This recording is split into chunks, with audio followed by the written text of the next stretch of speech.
Are we allowed to have sex? Yeah. Sorry, I don't. What a baby is. Is this that boggles my mind? Why didn't I bend down? No. I did not want to be taken advantage of in my physical condition, Ellie. For months. There's this fine line that you don't want to cross with your kids, and then it's like this weird, you're making money from your kids, and then what if they grow up and they don't want to be a part of it? And you know what I'm saying? Like there's so...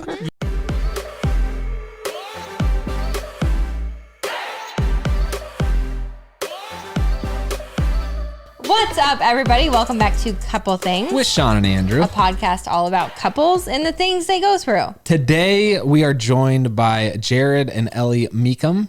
This has been a podcast that's 2 years in the making.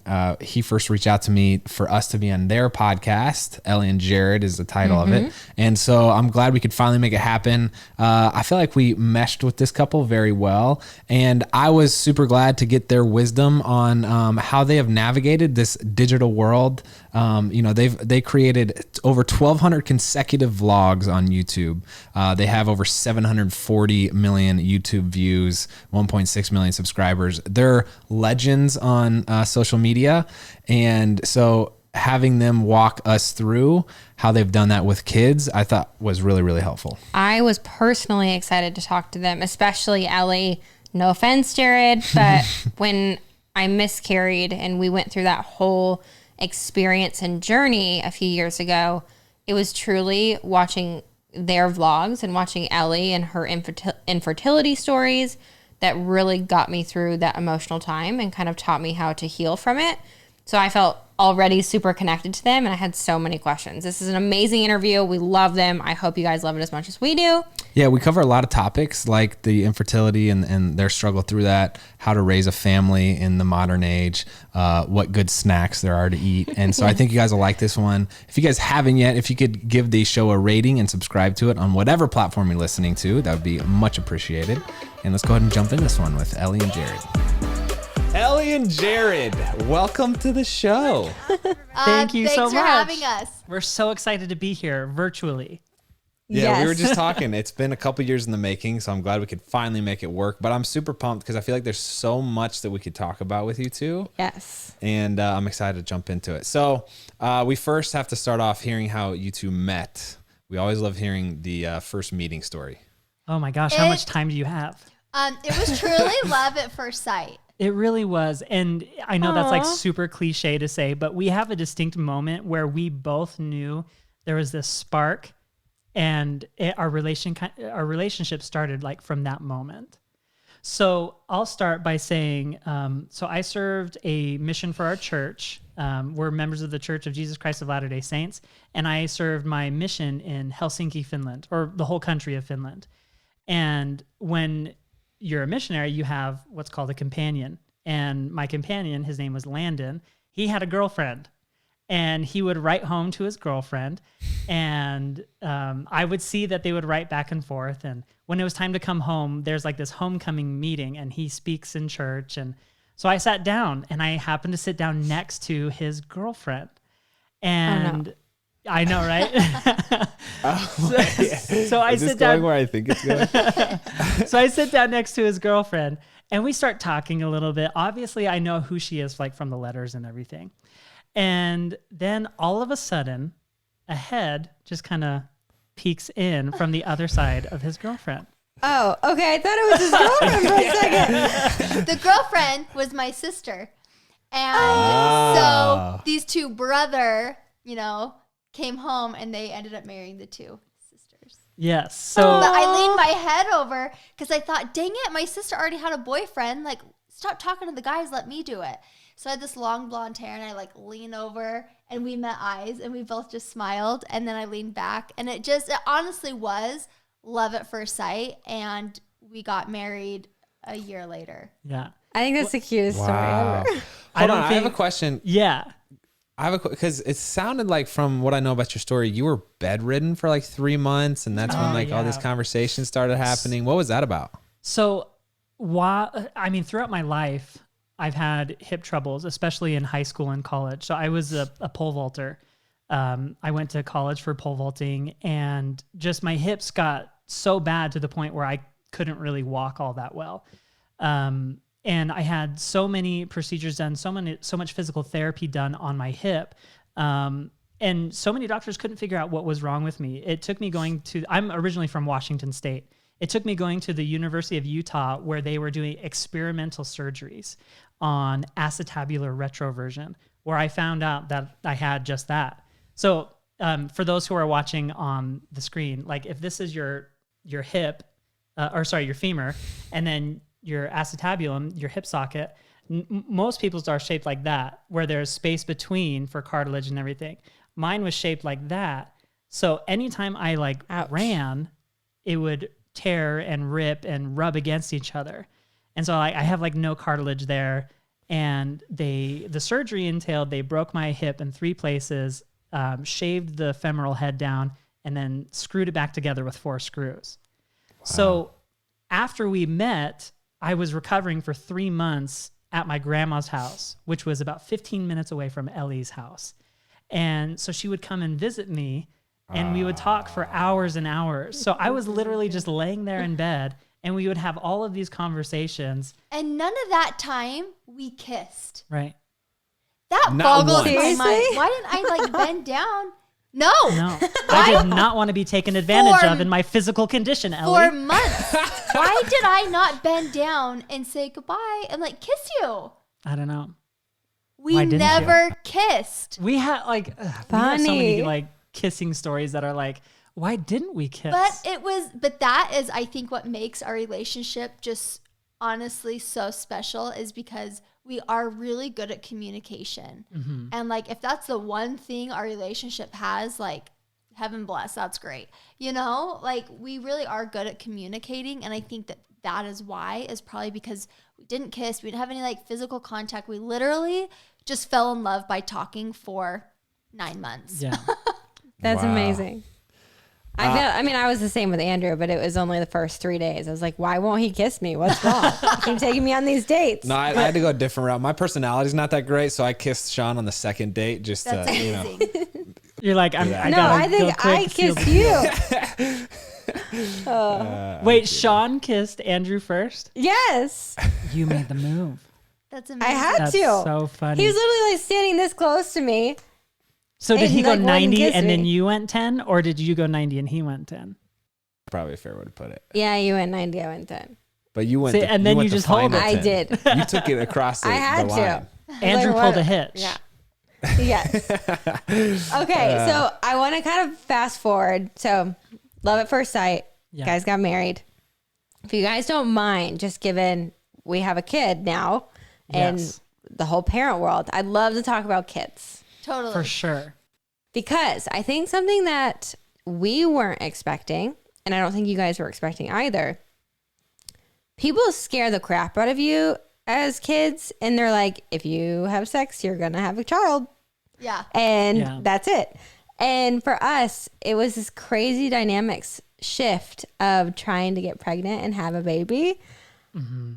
Can you first run people through your story? And then I have a bunch of questions. Yeah, absolutely. Yeah.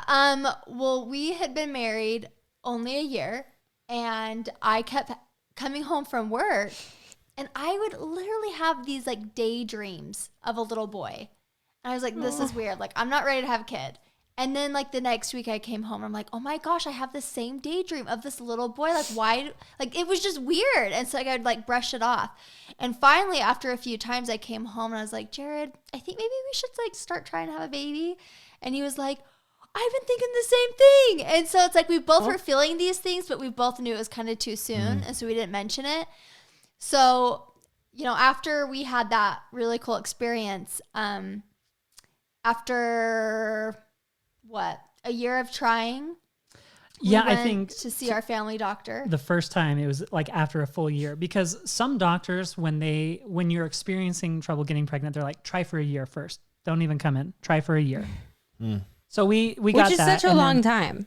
It is a long time. And, Which I have thoughts on that later. trying to have a baby is different than just having, Yes. there Having is what? meant. Are we allowed to have sex? Yeah. Sorry, I don't. What a baby is. Is this PG-13? Are we going straight up rated R? It's more than just having sex. It's mentally draining. It's physically draining. It's emotionally draining. There's so much more to it than just, if people aren't, in physically that. draining. I think in the literal sense. Maybe I'm just out of shape. I'm just probably out of shape. That's probably what it is. I mean, when your wife just wants to have a baby, good grief. Can we take a breather? We're talking about like two professional high-level athletes. Like, yeah, we're different, guys. They have their water over there. We have our chips. I have water.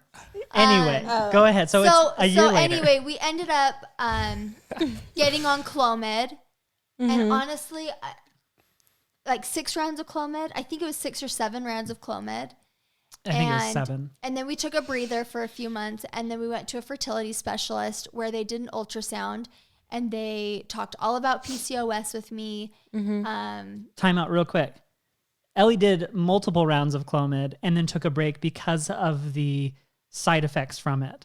Like there's so many side effects to Clomid that do you remember what it was just awful, like hot flashes, you're irritable, you're like angry. It just is like all around not fun. So she did like 5 or 6 rounds and then took a break for a few months and then did 2 more, I think. And then we're just like, this is too much for Ellie.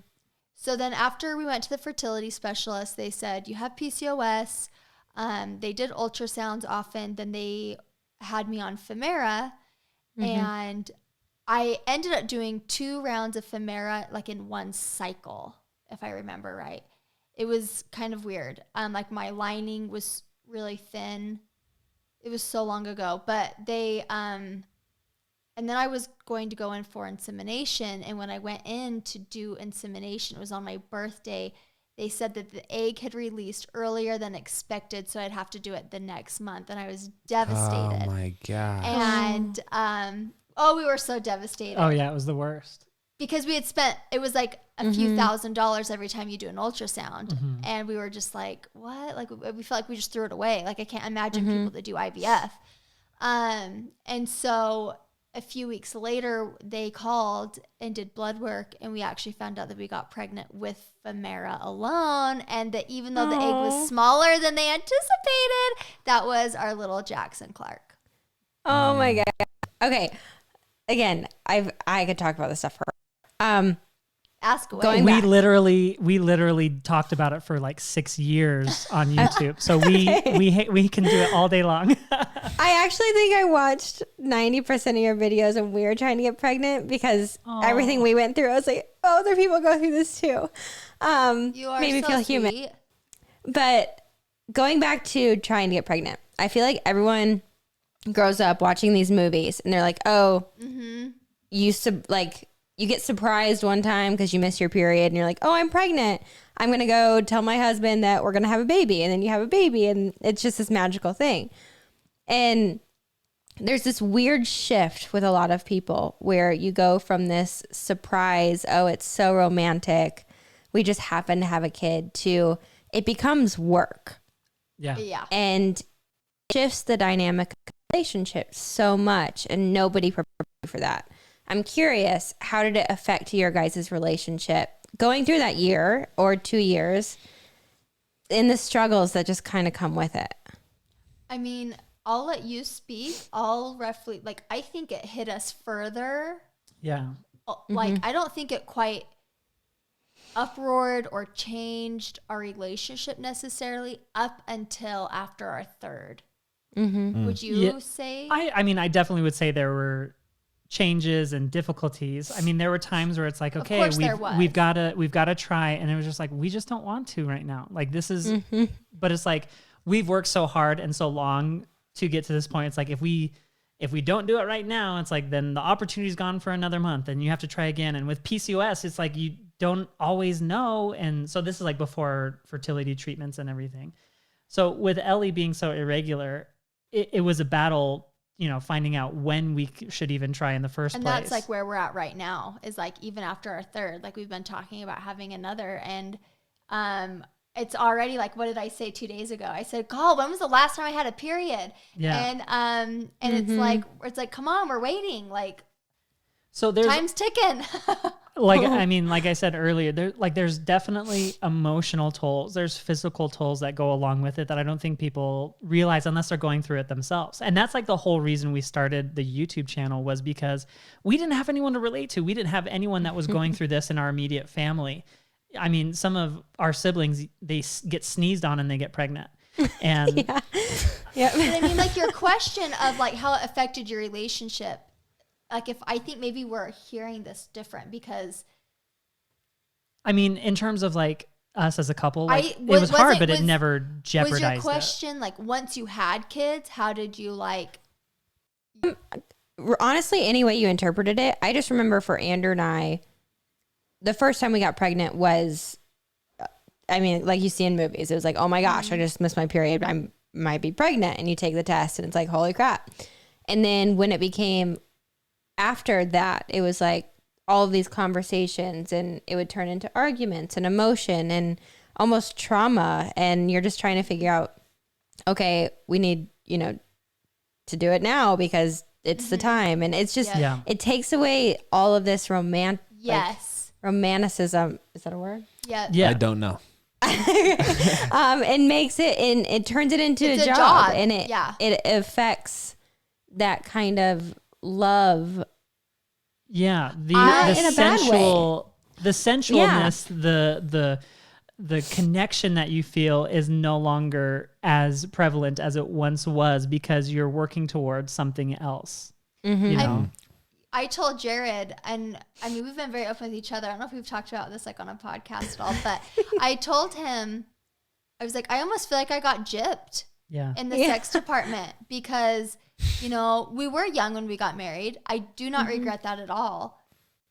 But in the most loving, nicest way, we were not prepped at all from our parents.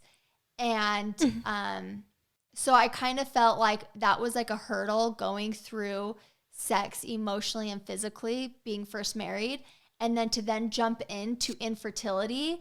I really got gypped. And then once you have kids, you are exhausted. Like, our oldest is 6 years old and he still wakes up. He woke up last night and was like, I had a scary dream. And it's like we're exhausted. And there's a reason why people say their sex life increases when they're in their like 40s, and it's because they don't flip and have kids in the house, or they're like or old the kids enough. Sleep until 12 o'clock and you're like, hey, we've got all the time in the world. So honestly, like, that has made us very sad, to be honest, that we feel like the one thing you see all over the internet and all over movies and all like sensationalized or whatever is like, this fun, happy sex life is like not what we got. Right. And that it is sad. And maybe that's just reality, but you talk to your girlfriends, you talk to your siblings, and it's like, that's not the reality for everybody. And so, well, what is it? 1 out of 8 women suffer infertility or go through it. Yeah. I'm sure it's way more than that,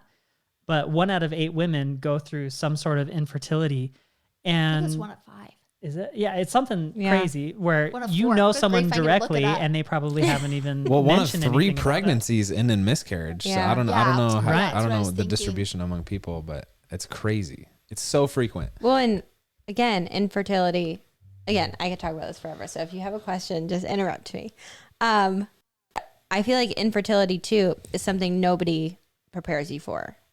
They teach you like growing up everything about pregnancy, but nobody ever prepares you for infertility. And it's so much like more prevalent. Or postpartum. Nobody says anything about that. But it's just this, it's an abyss that you have to kind of go through on your own with your significant other and figure it out. And I mean, we did exactly what you guys did. We posted on YouTube because we felt so alone with it, because nobody was either admitting that they were going through it or sharing their stories as well. So it felt isolating. Can I ask you mentioned that's kind of the reason you started vlogging or when you started what? Can you guys hear us? Oh no. We cut out. Oh yeah, break just up. cut out just a little. Yeah, I think we're back now. Okay, there we go. Geez. You mentioned that's the reason you started on YouTube. And I'm curious, you guys had an amazing you have an amazing channel on YouTube. If you're listening, you haven't checked out Ellie and Jared in their channel, go listen and go watch. But I want to humbly ask advice for you vlogged for over, I think, 1,200 days straight. Yeah, 5 years Shawn and I, straight. That's incredible. It's nuts. Yeah. And Shawn and I are kind of in this spot now where we have our first kid, and we don't know what to do on YouTube, because there's like this fine line that you don't want to cross with your kids, and then it's like this weird, you're making money from your kids, and then what if they grow up and they don't want to be a part of it? And you know what I'm saying? Like there's so how have you guys navigated that? I like you're years ahead of us, and I'm just curious. Well, and I think it's funny that you say that, is because I think if you would have asked us that question 5 years ago, our answer would be different than it would be now. So Ellie, why don't you give the now answer? The now answer? Or maybe I'll answer. Okay, so if you asked us 5 years ago, I think we would have said something like, you know, this is a really exciting time. Like you will get to see and look back on your kid every single day, and you will never miss those memories. And I am so grateful for every single video that we had. There were times behind the camera where it did affect, you know, our relationship. I mean, more so in the later years than it did the earlier years. Because it was something that we both like enjoyed so much, and we got so much benefit from it. And there weren't a ton of like negative side effects from doing it. We had fun. The kids had fun. It gave us something, the kids still talk about it. Jackson's like, when can I get the camera? And I let him play and stuff. We just don't upload it right now. But I mean, the kids love it. Yeah. And I mean, obviously privacy is like a huge thing, especially with kids. And, you know, there were things that we took in stride. Like we made sure not to do X, Y, and Z while filming with the kids. And so like, that's really important. We want to make sure our kids are protected. And, you know, again, if you asked us 5 years ago, it's like, have fun with it, enjoy it, take as much time as you want with it. But I think now it would be more like, here's the thing. I'm a very open book, no matter what, YouTube or not, social media or not. I've always been like an open book. And there are some people that look at situations like this and they think like, you are so crazy. What are you thinking? But I'm okay with that. Like, I like being an open book. I like talking about struggles. I like talking about what brings me happiness and joy. Social media or not, we had a blog before blogs were big. Our blog never got big. We ended up shutting it down, you know, but like, I've always been the type to just like share. And when we started, we had no idea that it could be a full-time job. And so we're sharing, not making money. And so it was kind of hard moving forward when we eventually did start to make money. And then all of a sudden the naysayers in our life came at us and was like, wait, how do you do this? You can make money? And we were like, no, but you can't do it if you just want to make money. Like you have to like invest in these people. Why. So like, it was hard seeing both ends of it, to be honest. But right now, I mean, when we decided to cut back and slow down was not because all of a sudden I was worried about, you know, sharing too much. It was, it honestly came down to, I just don't have the mental capacity right now as a mom to juggle a lot of things. And like I just didn't have it in me. Like even today, like if I were to have to pull the camera out, like it's depressing outside. It's raining, it's freezing, it's cold. I've been inside since October because it's been a cold winter, you know, in Utah. And it's like, that drains me thinking I have to entertain or have to like capture something of my day. So it's like, that is like the main reason why we've started to slow down, is I just didn't have it in me. I'm encouraged by that. I'm sorry, go ahead. no, yeah, go. I'll say something. You go right ahead. Well, I'm encouraged to hear you say that, because we have like, this is the whole reason we started the podcast, was because we wanted an outlet. We were going down the vlogging path and we weren't sure if we wanted to or not. Obviously, like people love watching kids and like it's fun. It's fun to do that. And the reason we started was kind of like you, because we wanted to document all the special moments. And then we had some things that we wanted to share with a broader community that weren't right in our local space. And so we started the podcast because we were like, well, this is just Shawn and I, and Drew doesn't have part of it. And so I don't know. It's just like we're nervous and we just want to make sure we're going about it diligently and asking people like you who have done it so well what your opinion and stance and how you've done it. So, well, I also think too, there's the aspect of if you ask 100 different people their opinions of social media and the purpose of social media, they're going to give you a different answer. Sure. Yeah, you get 100 different answers. Absolutely. So when it comes to how you share your life on social media and how you go about social media, there's a million different opinions, and probably at least half of them are going to say it's the wrong idea. It's just however you use it. And yeah, you'll get people who are huge, viewers, fans, whatever you call them, that will tell you, I hate the way you do social media, but they're there every single day, and that's one thing that's hard. And I think one of the biggest reasons is the why. Why did we start doing YouTube? Is we had something that we wanted to document and we wanted to share because we weren't getting that in our personal lives. And that was all the way through, until we kind of took a break, is, infertility, pregnancy, kids, parenting, marriage, like all of those things were things that we actively wanted to talk about because, like Ellie mentioned earlier, it's not something that we were really getting a ton of in our own personal life. So we were kind of showing the experience of going through that, where we were finding out and sharing the successes and even the downsides of what we experience on a day-to-day basis.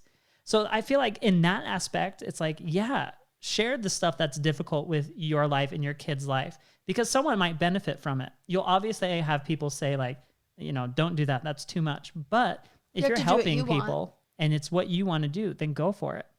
Obviously there's a line with kids, and you want to be respectful of that. But I found for me too, I love the podcast because we can be open, we can be free, we can say whatever we want. Ellie can swear on our podcast and not on the vlog. It just feels really comfortable to be with adults and talking. Yes. Would I go back and do it again in a heartbeat? I would.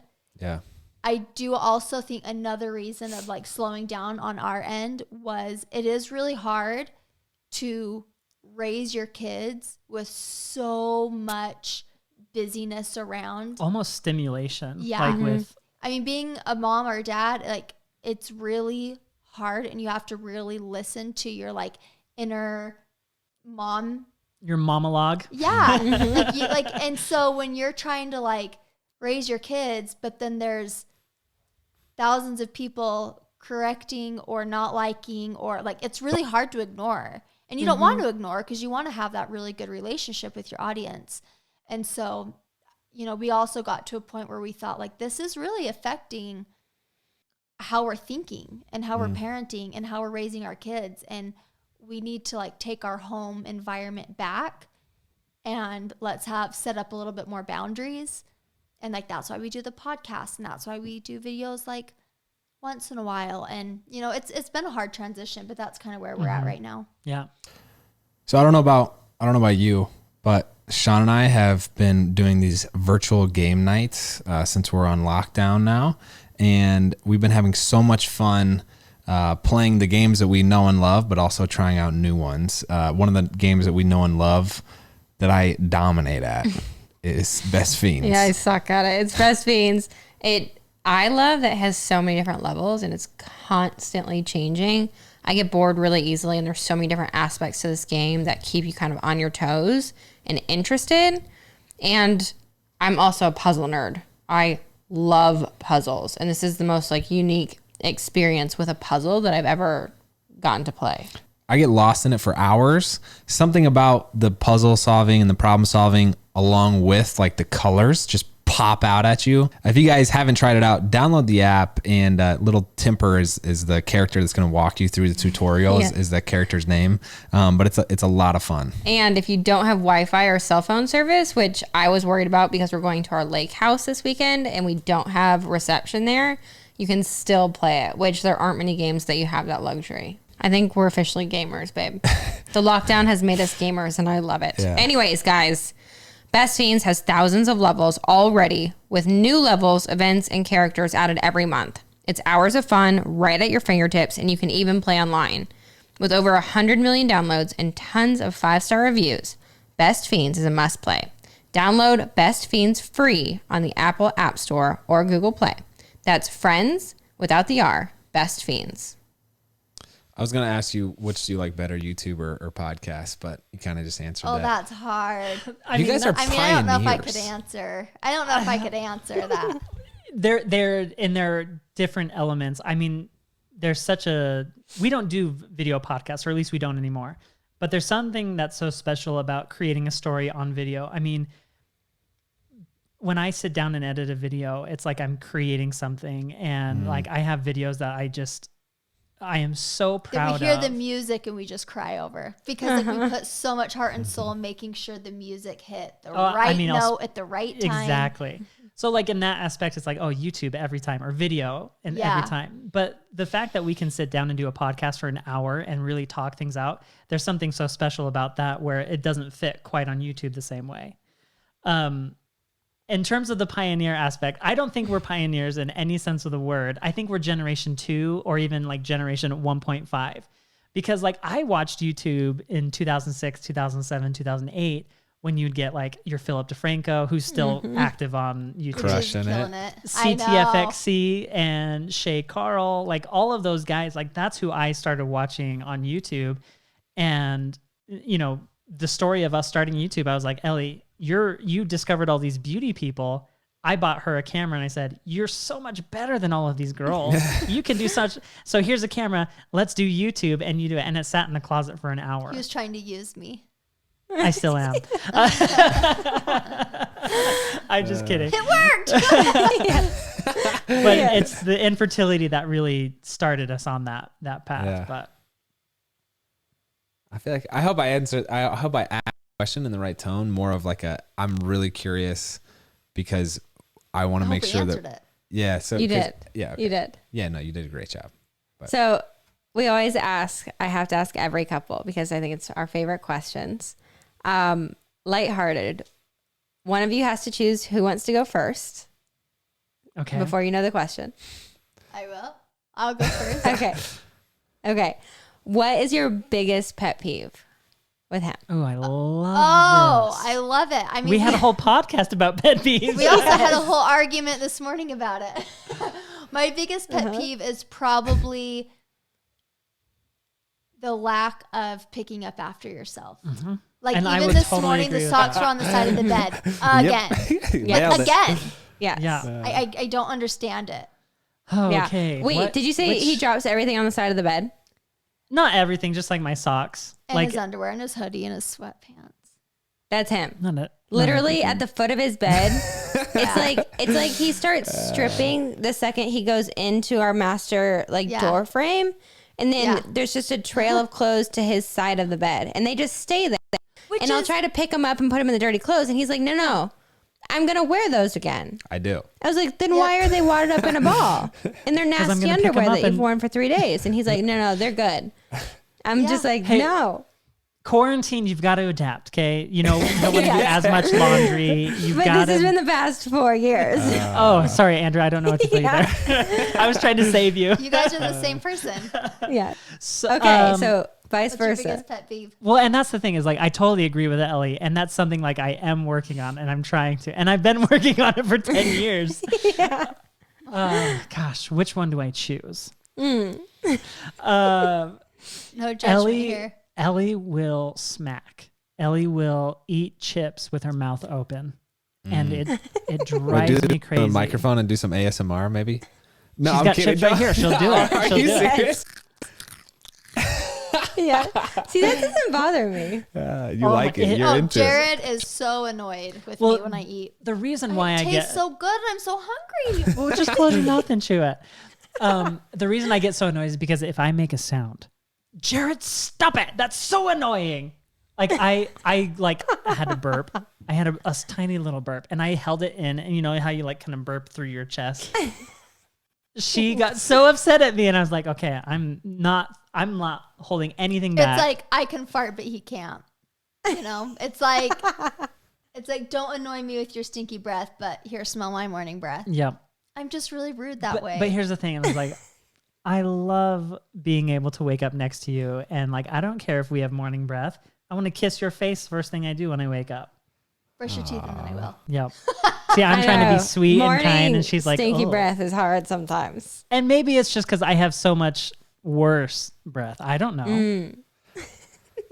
Okay, wait. There's a part 2 to this question though. Okay. So reverse. You have to go first now. What's I the do? one thing you love the most? Yes. What's the one thing you Okay. love the most about Ellie? Oh, that's easy. Ellie is like the most hardworking person I know. She will have a task on her mind and she will not do anything else until that is done. She is so organized and efficient. Everything is laid out and perfect. And she just goes to work. She's very type A with that kind of stuff. So if she wants something done, it gets done. And I love that about her. Oh. Okay, Ellie. I am so excited to hear what Ellie has to say. I'm going to sit what do you back love the with my most arms about folded. Jared? Honestly, what I love most about Jared is he doesn't hold a grudge. He is, well, that, like, not just to me, but, like, to people in general. Like, You're trying to like get brownie points for you snacking on your food is what Yeah. you're trying to do. he is the nicest guy ever. Like, he will remember your name. If you meet him once 3 years ago and you see him again, he'll be like, oh my gosh, Alyssa, right? And then she'll be so shocked that you remembered her name. Like, Jared is just very, very kind. And he always wants to leave someone's presence, like, with a good experience.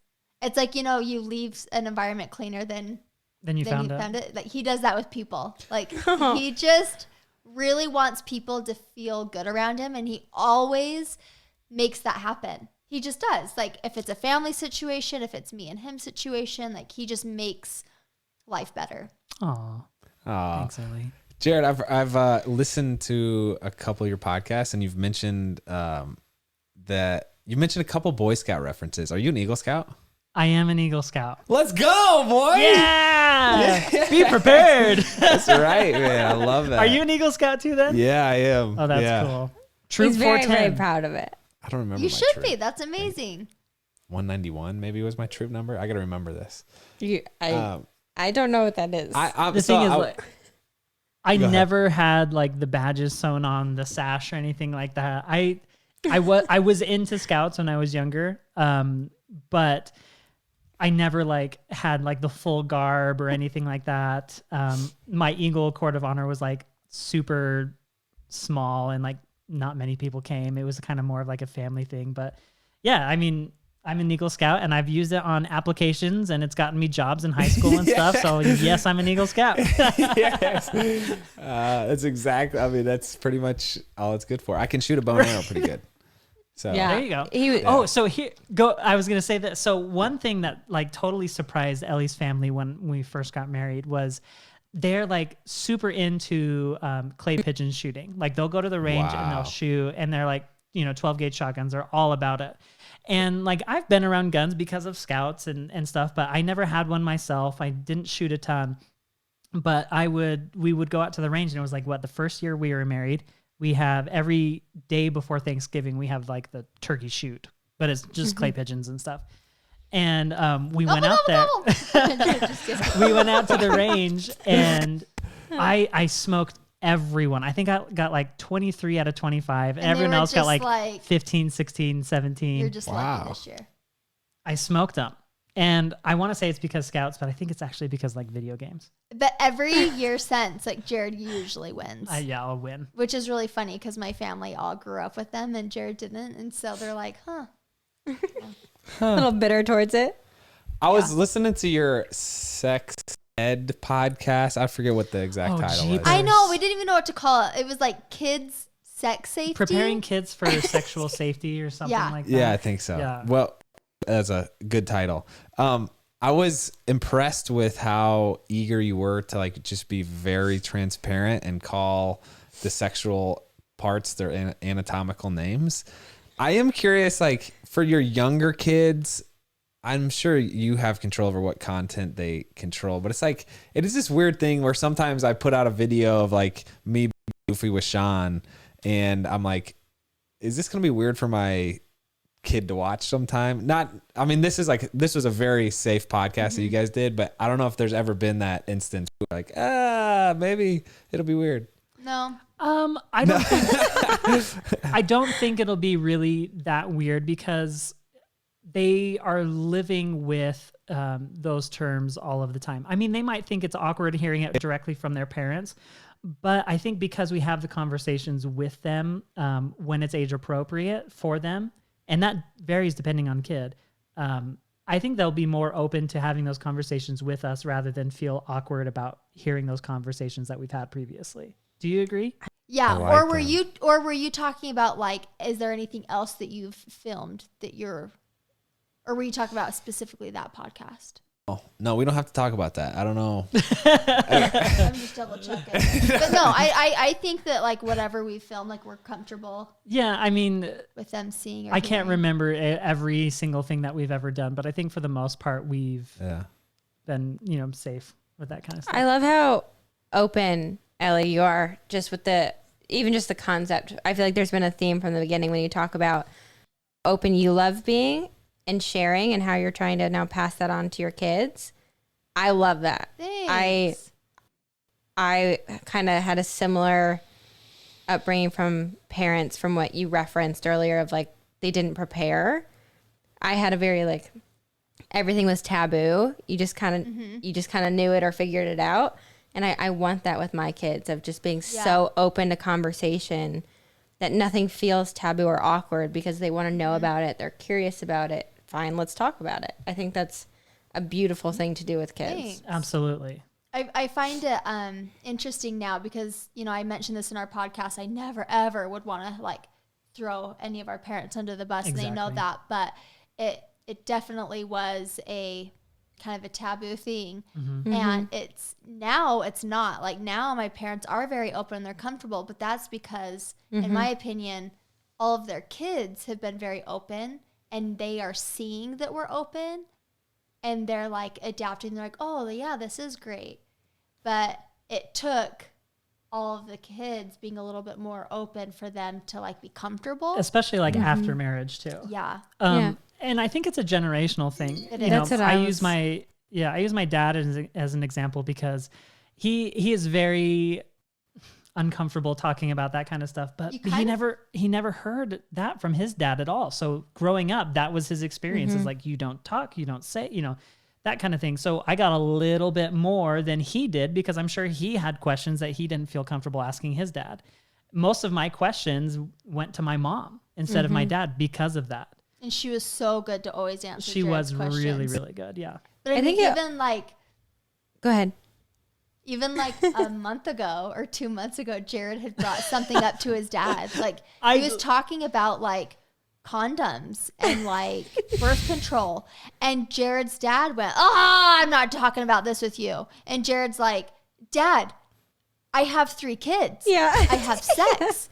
I would like to know, did you and mom use condoms or birth control? Like, I'm curious. Like what preventative measures did you guys? Like it's like Jared's like, I need to know. Like Ellie and I are going through something. Like I'm curious on like what you did. So I he wouldn't answer him. I opened up my scroll and I was like, here is the sexual safety that we have used in the past 10 years of our marriage. He wouldn't answer him. That's and like amazing. it was disappointing. Like it's funny, but like Jared was like, he got off the phone and he's like, I'm a 30-year-old man and like I have 3 kids and my dad still won't tell me if he used condoms or not. Like I have a question, It's Maybe like, it's because they just didn't have condoms back then. they did have like They had stuff. I Yeah. think it's something I too can't- about the generational difference of there's so much information just shared every single day across every platform Right. in the world that people are now finding things out without having to ask. And I would almost want to be more open now and have our kids come to the source rather than going and finding everything out via social media. because you want your kids finding it out from you, Yeah. as the parents, rather than the 5th grader. And Yeah, parents didn't or have to even worry like or the about third mine. grader. Yeah. I mean, I have like so much stuff in my head that I'm like, that like it's not that like it's like they're going to find that out. Right. They're going to see it. Their friends are going to have phones, even if they don't. Like they will see more stuff because I mean, already like I've had a show on before and I'm like, oh my gosh, like Jackson's in the room. Like, ooh, like, It's like, it has to come from me because they're going to see it. They're going to hear it no matter what. And I want my kids to know that mom was always comfortable enough to tell me, or they won't feel awkward, you know, if they see something or hear something, because they know they can talk to me. Right. I mean, just the other day, Jackson came into the room. It was like after bedtime. He came up and we had the show on pause. It was a fine show. It was clean, but the Was word, The Office? I think it was The Office. And in the subtitles, it said sex. And he was reading it. Jackson can read. And so we were like, oh. And I was like, Jackson, get out. And he was reading. I'm like, Jackson, get out. And he was still reading it. And I'm like, gosh, why can you read already? Like, so it's like even instances like that. It's like, okay, well, you know, obviously he's probably read the word before somewhere, but we want the information about the word to come from us rather than The Office. Might not be the best example of a sex talk. Michael Scott might not be the guy. Okay. I really like the approach that you guys have to life. I'm curious. This is a show all about relationships, marriage, dating, the whole thing. What is the best We've done piece all of of those things? They've done all of those. I'm so sorry. I'm so sorry. Very well we're the worst. experienced. They're never going to invite us on their podcast. No, I love it. I could literally talk to you guys all day. What is the best piece of relationship or dating advice, maybe it's marriage advice, that you've either been given or you would give someone else? Ooh, you're pointing to me like I know what I'm talking about. Totally, because it was I'm kidding. Jared's brother-in-law gave this advice to Jared before we got married. Yeah. And we've lived by it. I mean, even this morning we had a little argument and like we talked it through, we figured it out, and it stems from this advice helps. It comes from selflessness. I don't think selfishness has a big place in marriage at all. If you can be completely selfless, both people, if they can be completely selfless, where you're giving everything you have to someone else, you only have room to receive. So you're constantly taking care of your spouse. You're doing, stuff for your spouse, and they're doing stuff for you. That I feel like that's very harmonious. Obviously, there's things that you have to take care of yourself with. You need your own time and space. Yeah, and exactly. talents and hobbies. But if you're taking care of your spouse and your spouse is taking care of you, I think that's great. One thing that I've learned and have definitely seen in the past couple of years is as simple as just communication. Being able to talk to your spouse and work something out where you're taking the emotion out of the argument and looking at both sides and seeing both sides of the table helps compromise come quicker. And I hate more than anything going to bed with an argument. I can't stand it. So we try to make sure that arguments, conflict is resolved before bed, so it doesn't linger on through the night. I never want to go to bed without Ellie, so it's like, why would I not have that resolved? So compromise. It's easy for us to say that, but we also know people that have a really hard time saying sorry and admitting that they're wrong, or even saying, hey, I see your side while you're mad, but I'm still mad because this is my side. Like, people have a hard time saying that. I don't know why, personally. Jared and I just seem to be able to throw up all of our words and emotions, and then we talk it out and then we move on. But that isn't everyone. And I think that can be really hard for people. I think it comes back down to when I was on the hospital bed in my grandma's house for 3 months, is we just talked, we communicated, and that's how we are able to handle things so well. And I think being able to put yourself in someone else's shoes. I mean, just today, Ellie, I put myself in her shoes and I apologized about something that we were arguing about. And, she did the same for me. It was just as simple of recognizing the emotion that someone's going through, but taking the emotion out of that conversation to have the conversation in itself. Yeah. And being able to come to a resolution that works out for both people. I think the next thing is we love to talk out scenarios. Yeah. Like, that is like our jam. It's like, what do you do if we lose a job? Like, we already know what we're going to do if like crap hits the fan, or what are we going to do when our kids ask us about sex? Like, we already knew that before it even happened. We have answers to questions before the questions even come up. Because that's going to happen. Like, I love that. I'm like the type that want to talk it through. Yeah. I like you guys. And the biggest thing that we've taught our kids is, our oldest is still little. He's only 6. But they know that mom and dad are a team because we say that. If Jackson comes to me and says, hey, can I have a candy bar? And I say no. And he goes to dad and says, hey, can I have a candy bar? And we find out that he did that. He manipulated us? Yeah. Like he knows that he's in trouble because we're a team. And if my answer is no, dad's answer is no. And time and time again, we will together talk to the kids and say, dad and I are a team. And this is what we say. Like we are on the same page. And if we're not, we'll talk it out until we are. Yep. And I think that that's really good for kids to know that like mom and dad are together. Have you noticed any? Oh, go ahead. Sometimes being on the same page doesn't mean like. Does that always mean both of you are happy with what page that is? Okay. No, not necessarily. Okay. That's why compromise. Like, and I think that's where Jared's like selflessness thing comes in. I mean, for instance, do you want me to give you an example? I don't want to talk your ear off if you're done. No, go for it. Like hearing me chat. Yeah. For instance, allowing your kids to have more independence and go on a bike ride.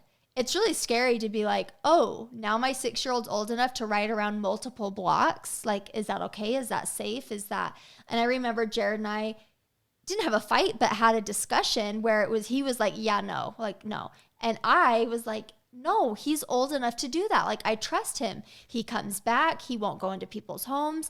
Like, I've prepped him. What if someone pulls over and says, hey, I watch your videos, get in the car? Like, your answer is always no. You know the safe houses because I've walked around the blocks with you and I've told you. It's like I've prepped him.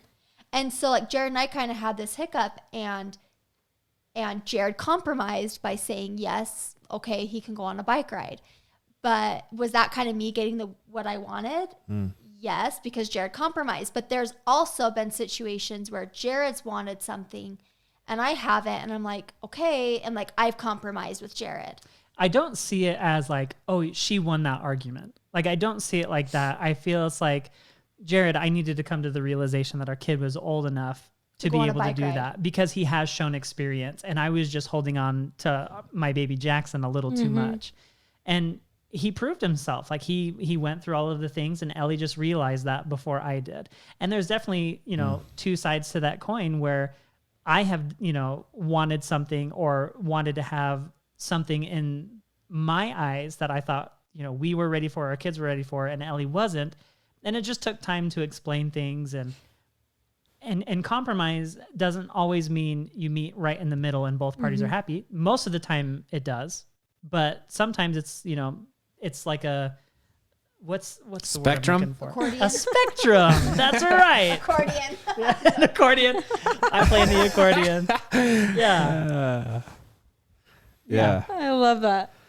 I want you guys to do some promo if you don't mind. Shawn and I were actually just finishing the cover of our children's book called You Are. And I know that you have a couple. No.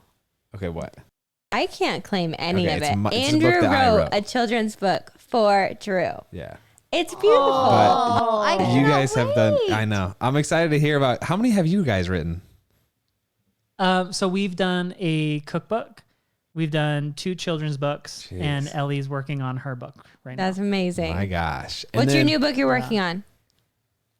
I have hardly talked about it. Yeah, it's like super secret. It's just about like my experience, but it's not necessarily Ellie. Like anyone could read it, and it talks about like, being a Christian and sex and struggles and infertility and relationships. It's like it's a principle-based book surrounding basically womanhood. That's amazing. We can cut that out if you're not ready to No, share you're totally with the good. world, It's but you're it's good. Totally good. I've And talked then- about it a little bit. Forgive me if I mispronounce your loungewear line. Boli? Boli? That's Oh, right. You did You it have a great. new Yeah, launch Polly. coming, is that right? We just launched our spring collection where we have some dresses, Congratulations. thanks, and some fun loungewear. Thanks. I have to say something about the loungewear. So loungewear is like their specialty. They have this pink lounge outfit that the shirt is made out of this material that I've never experienced before in my life. It's like a cushiony butter. And I love just to put my face in it. And it's not because Ellie's wearing the shirt. I mean, that is a plus. But just the feeling, Shawn, we'll have to send it to you. Like, it's so It's great. amazing. I'm excited. Yeah. Prepare yourself, Andrew. Yeah. You'll want to put your face in it. I'll put my face right in it. Ellie, Jared, thank you so much for joining us today. If you listening want to learn more about them and everything they have going on, you can find their information in the show notes down below. And thanks for taking the time, guys. Thank Oh you my so gosh, much. This thank is so you fun. guys.